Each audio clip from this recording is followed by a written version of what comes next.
Hello and welcome to the second module of this course. Here I'll be teaching you skin preparation and skin work. To start skin preparation, you have to clean your client's face. I'm going to be using a face wipes.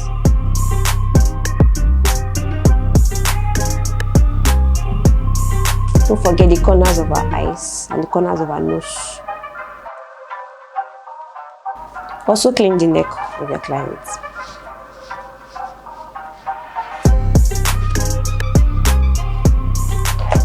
The next thing is to hydrate your client's face or to moisturize your client's face. And you can use a moisturizer or hydrating mist. Okay. You need a flat brush. Okay, you need a flat brush for applying moisturizer because it is liquid.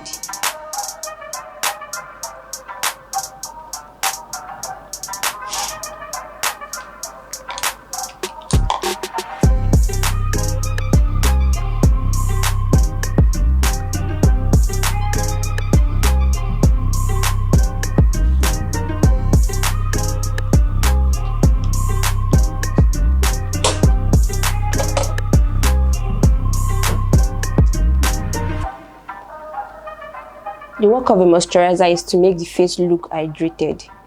And then when you're done with your makeup, your face is not looking too dry.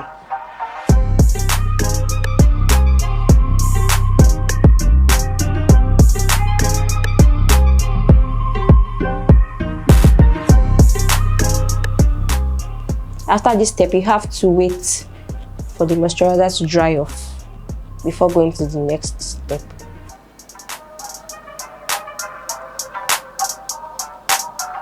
So while waiting, I usually mix the foundation. Of my client. This shade is a bit too fair for her and this is too dark. So I'm going to be mixing these two shades in a mixing pan. At the same time, waiting for the moisturizer to dry.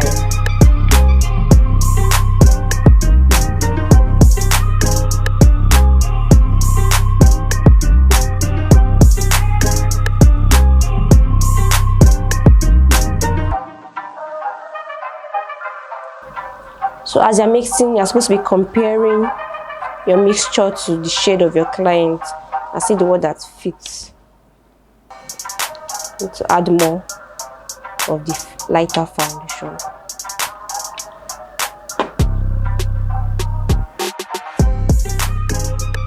When you're checking, don't let the foundation touch your client's face yet because you're still going to apply primer after this.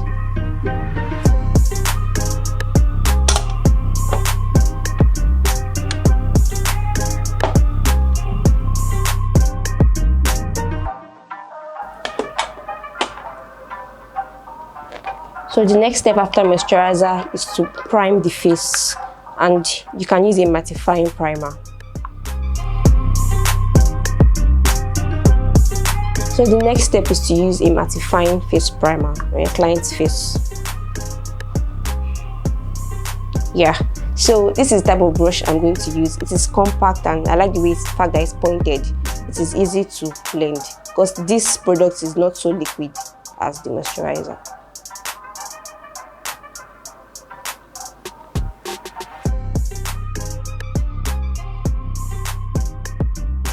I'm also going to prime her brows. I'm going to blend it as fast as I can because it dries up easily. So primer fixes your makeup and it makes it last longer. So if you notice, this part is already looking mattified than the parts that have not blended out. That's the work of a primer.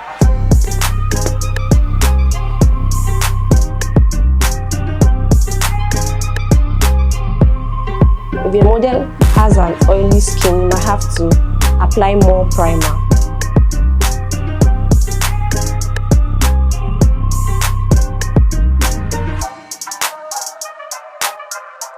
Okay, so this is the end of skin preparation. Next thing is skin work, and I'm starting with foundation application. So I was already mixing the foundation in the mixing pan, but before then I want to wet my beauty sponge you can either use a foundation brush or a beauty sponge. I will show you what a foundation brush looks like. This is what it looks like. It is also densely packed. The bristles are like widely dispersed at the end, and so it is easy to apply. But I'll be using a beauty sponge instead. And I want to show you how to wet it because you have to use a damp beauty sponge. You're not supposed to use the beauty sponge dry, it has to be damp, but I'm going to make it wet first. So I'm going to dip it in a bowl of water. I hope you guys can see it. Squeeze, dip again. The size is supposed to become bigger.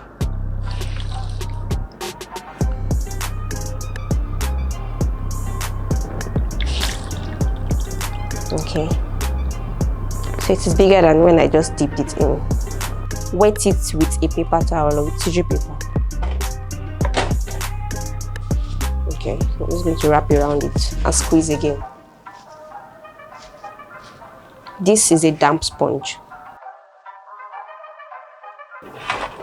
Okay, so it is very important that you note that when you want to touch your client's head, ask for their permission first and then do not do it aggressively.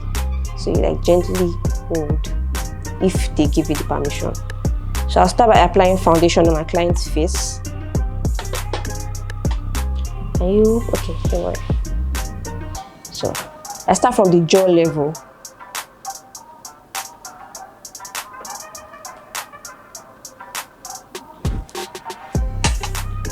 Don't put too much product on your client's face, and then you dab in. Don't drag, but just dab in carefully.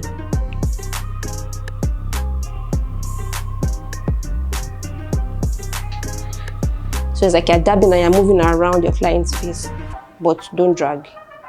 So you want your product to sit into their face. And then you're also making sure that the shade of the foundation is the same shade with your client's neck.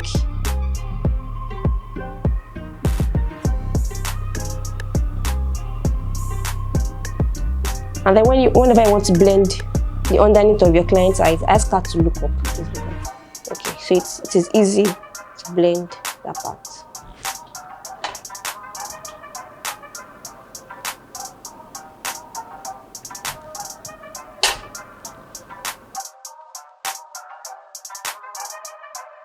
So usually for the forehead, I don't want to put too much product, so I just put very small and then transfer the remaining products to the side of the head. So I'm dabbing here first and I'm moving around that same foundation because it is on her forehead. I don't want too much product there, so I'm just transferring the product around.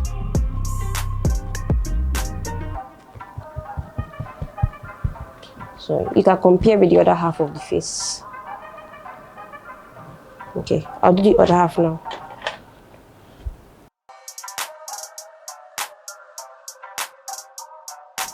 It is always better to not have enough product on the face because you can always add than having too much product on the face because it will be very hard to remove. So I am blending just like I did at the other side of the face. Okay.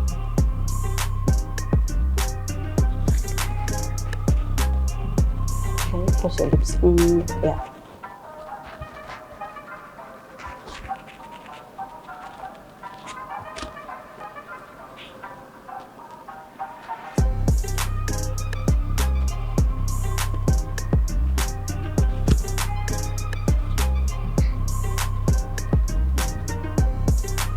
So I'm transferring products to the forehead again. Don't forget the middle of the brows. People always forget. Products as much as possible at the edge of her hair so that it's not looking colored. Yeah, I'm blending into her hair. Then don't forget to blend underneath her jaw. It's important so that when she raises her head up, it doesn't look weird.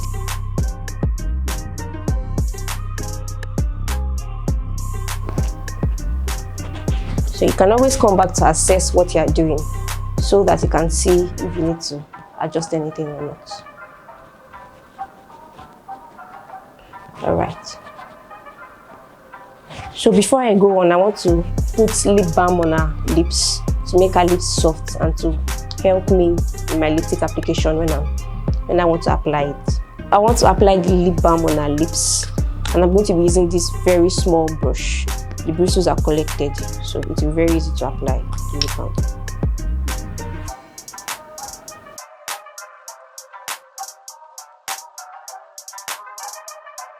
Okay, so we are moving on to highlighting and contouring the face. And like I explained earlier in module 1, there are like 3 steps in highlighting. We have the one where we use the concealer, we have where we set the face setting powder, and then lastly we have the bronzer part. So I'm starting with the concealer part. Basically what an highlighter does is to enhance the features of the face that needs to be enhanced. For example, if the light is shined on my model's face, there are some parts that will be enhanced, so I want to enhance that part more, and I'm going to be using them with highlighter. So I'm going to be using 2 different shades. Highlighter is supposed to be like shades lighter than your normal color, your normal shade, 2 shades lighter than your normal shade. So where am I highlighting? A T-zone and a Y-zone. Here is what T-zone looks like. Forehead part, bridge of her nose, a chin. You can also include the top of her cupid. So forehead, tip of nose, cupid and chin. So T like that. And then also the Y zone. So I'm mixing 2 different concealers. The lighter one at the inner corner of her eyes.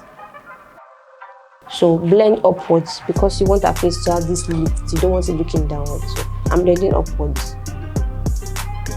Again, ask your model to look up when you are blending. So you're dabbing into the skin just like you applied the foundation. And always try to not leave an harsh end when you're blending. The essence of makeup is to have a well blended face. So I'm doing the other part of the Y zone.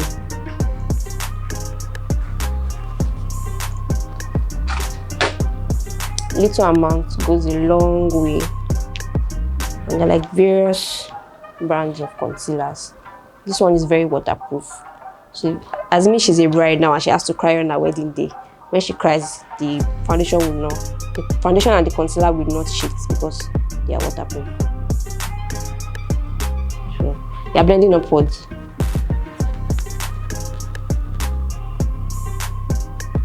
You are allowed to blend towards the nose, towards the bridge of the nose. It's allowed.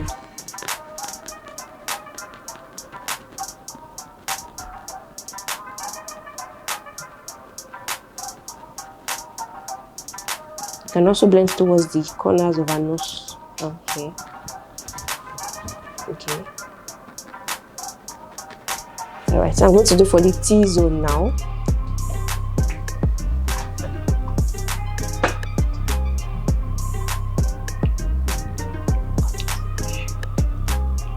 Okay, so I'm using the darker shade and then I'm mixing it with the lighter shade. So for the forehead, I keep dabbing that particular spot first. It makes the concealer spread. So I don't know if you can see the effect. I'm dabbing and spreading the concealer. So now that small area has become larger.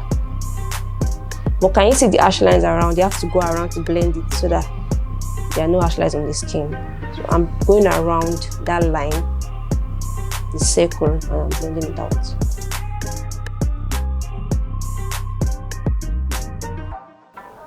Okay, so for the bridge of the nose, I'm going to use the lighter one. I'm going to apply it very minimal amount. So following the bridge of our nose up until this point, I don't have to go all the way down.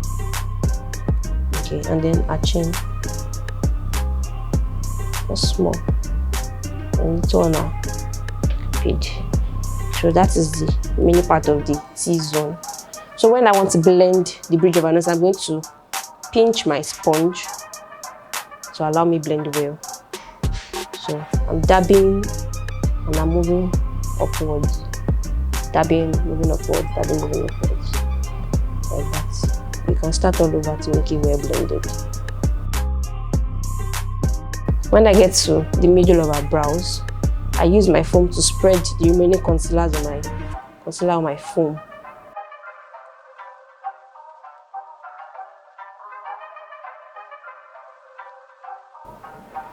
Blending this part too. Just continuous dabbing will make that one blended out. Okay, I'm going to use the same technique that I used on the forehead for the chin. Okay, so this is the first stage of highlighting, concealing the face. So you can turn your head. Okay, so let me teach you guys this hack. Before you set the face directly, use the base color of a powder first. Using this, it helps to dust. When you are dusting off set powder in future, it helps you to easily dust off so that it doesn't crack. I don't know if that makes sense, but I would explain as I go on. So I'm going to set our face first with our own shade of powder before using the setting powder.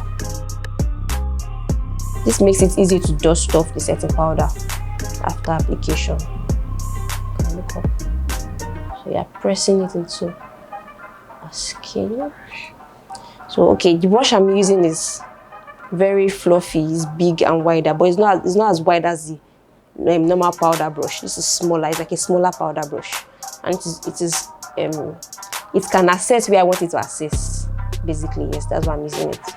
So before you use a brush, check the area you want to use it on if it fits. So because it is big for the bridge of our nose, I'm using the side for the bridge of our nose. So I move on to setting our face with setting powder. So a setting powder can be compact or loose, like I said earlier, but this is a loose setting powder. And I'm going to be using my beauty sponge to apply setting powder. I'm using it because there's a way it allows the setting powder enter your skin other than the brush, but you can also use a brush, a small brush. So I'm pressing it into our skin. That is why I'm using a beauty sponge. Beauty sponge is also the same thing as beauty blender. You should take note of that. Can you look up? You have to set the under of our eyes so that it doesn't crack when you are done.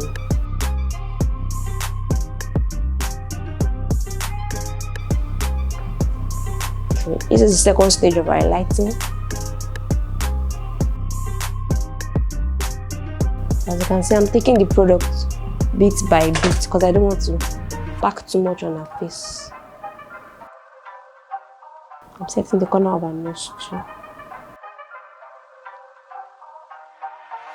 So basically every part that I've highlighted before, these are the parts that I'm setting. I'm going to use the tip of my beauty sponge to apply setting powder on the bridge of her nose. Try to make the line as straight as possible. There's this white shaping between the brows. Pay attention to it and follow it too.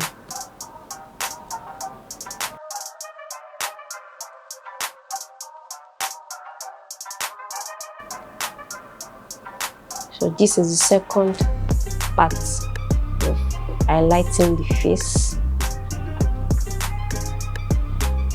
So the third part of highlighting is going to be done later in the course, and that is the bronzer part.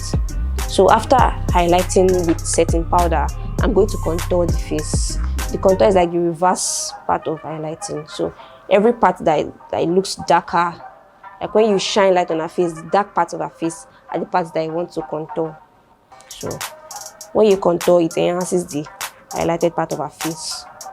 And I'm going to be contouring with a darker shade of powder. Okay, so next I'm going to be contouring her face with a darker shade of powder. I'm going to be contouring beneath her cheekbones and the side of her nose because I want to enhance the part that I've highlighted.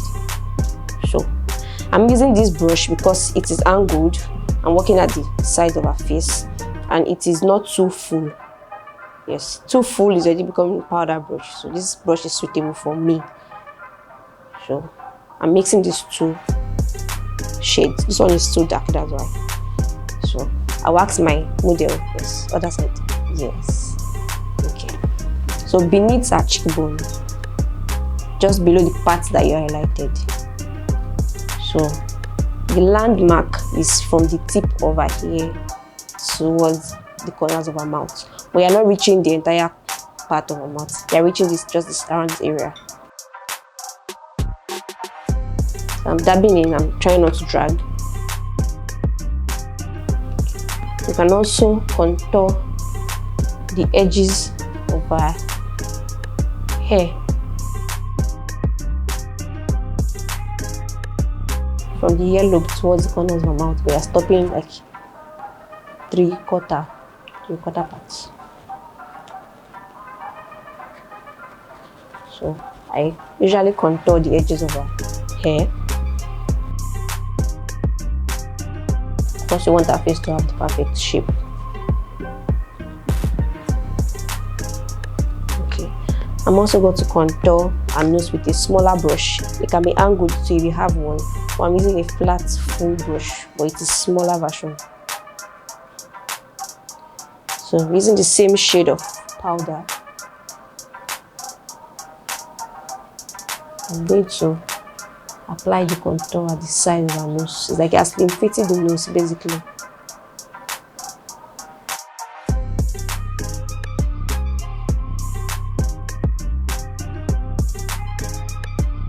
I'm going to use a lighter powder color, preferably a shade, just in between the contour and the highlighted parts rather.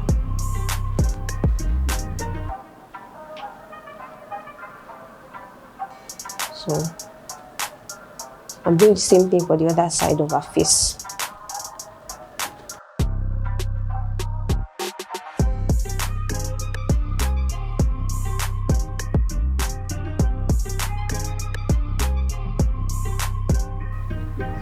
You can step back to check if the line is straight enough for you and adjust it. I'm contouring this tip of her nose too. Alright, so that is the end of contouring. To also set the other parts of her face, the parts that you did not contour or highlight, set it with a normal shade of powder. Sound small. Okay. Yeah, I'm using the same brush that I used before. Yes, actually. It is not too big. It's a powder brush, but it's not too big.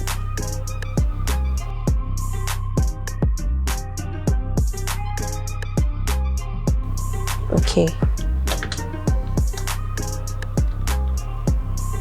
So now I want to dust off the setting powder from her face, and I'm going to be using a powder sheet to dust off. Don't just dust off with a normal brush. This is the smallest version of powder brush. It can easily go under her eyes, and that is why I chose it. So ask a client to look up. Carefully dust off the setting powder, so it reduces that white effect that set powder gives. But there are other shades of setting powder too. It can be white, banana shade, it can be yellow, so depending on your preference. And compare this side to this side that I have not dusted off. So we do the same thing there.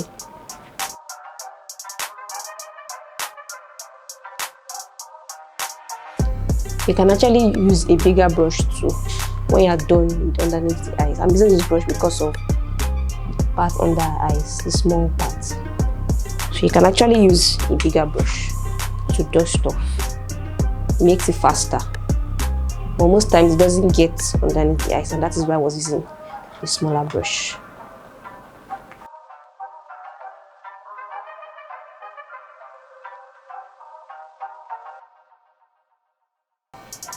Okay, so now I'm switching back to the smaller brush because this part of her face is very tiny. The part where I want to dust off is tiny.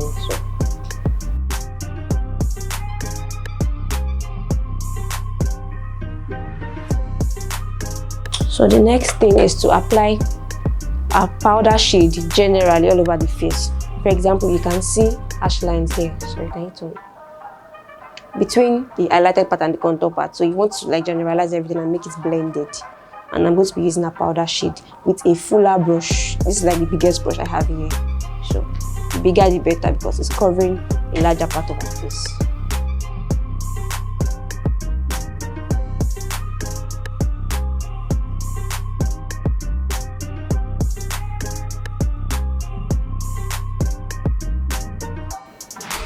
So if you notice, I've gotten rid of the harsh lines that was dividing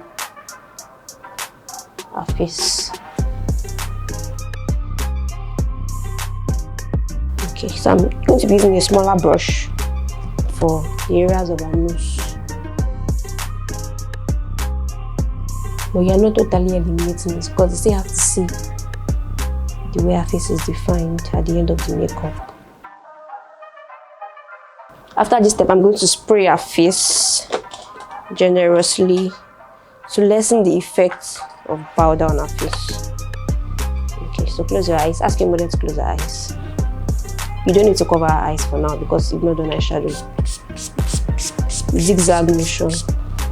Okay, so other side. Okay, sorry. Other side. Okay, so allow to dry first. After highlighting and contouring, I'm going to add blush to our face. Where am I going to put the blush? Just on top of our cheekbone, between where you highlighted and contoured. And I'm going to be using this brush. It is very good for like face curves because it's quite straight. It's not as spread out as powder brush. So there are like different types of shades of blush. You can just look at the way look at how dark she is and use it to apply the blush. If she's very fair, you might want to use the bright pink. If she's very dark, you might want to use the darkest shade. So I'm going to be using this shade for her. I will not take too much, just very minimal amounts. I'll ask her to smile because I want to see the bulge of her face. Just can you smile? Yes, please turn. Thank you, not too much. Okay, so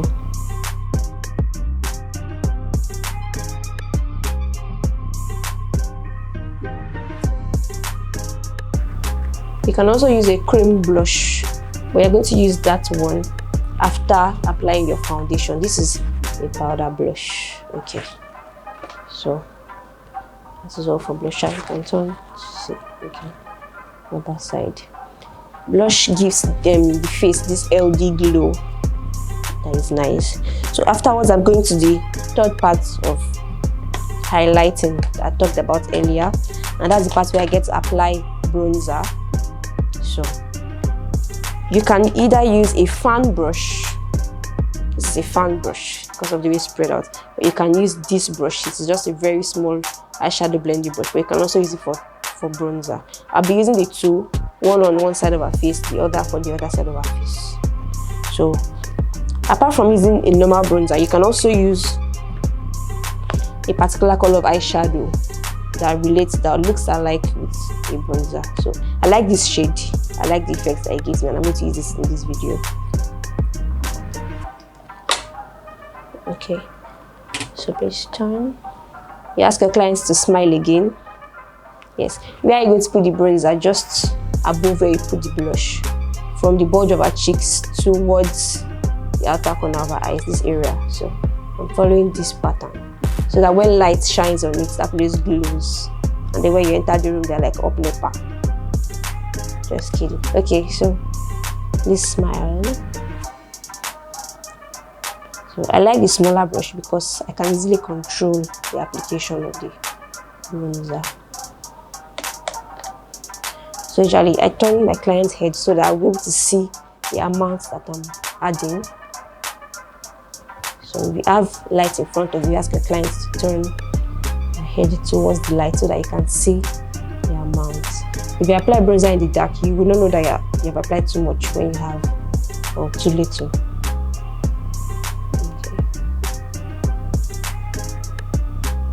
Okay, so I'm going to be using the fan brush for the other part of our face.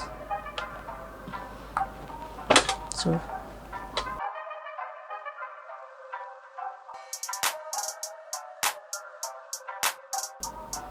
since bronzer is also an highlighter, you're also going to apply it at the T-zone of the face, like I explained earlier.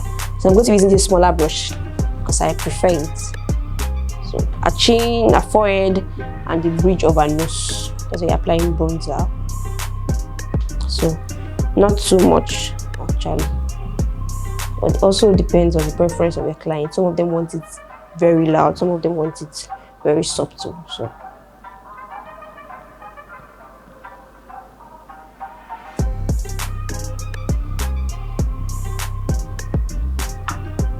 you can also use the tip of your finger for this part.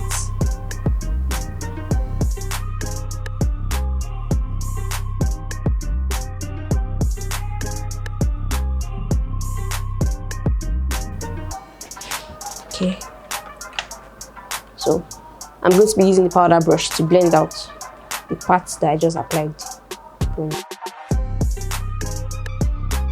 So it kind of tones it down when it's too much. That's like a tip. Because I want the tip of her nose to be more pronounced, I'm going to use my finger and then use the powder to blend, powder brush to blend. Okay, so after this step, don't forget to spray. Yes, I'm going to spray 3 times.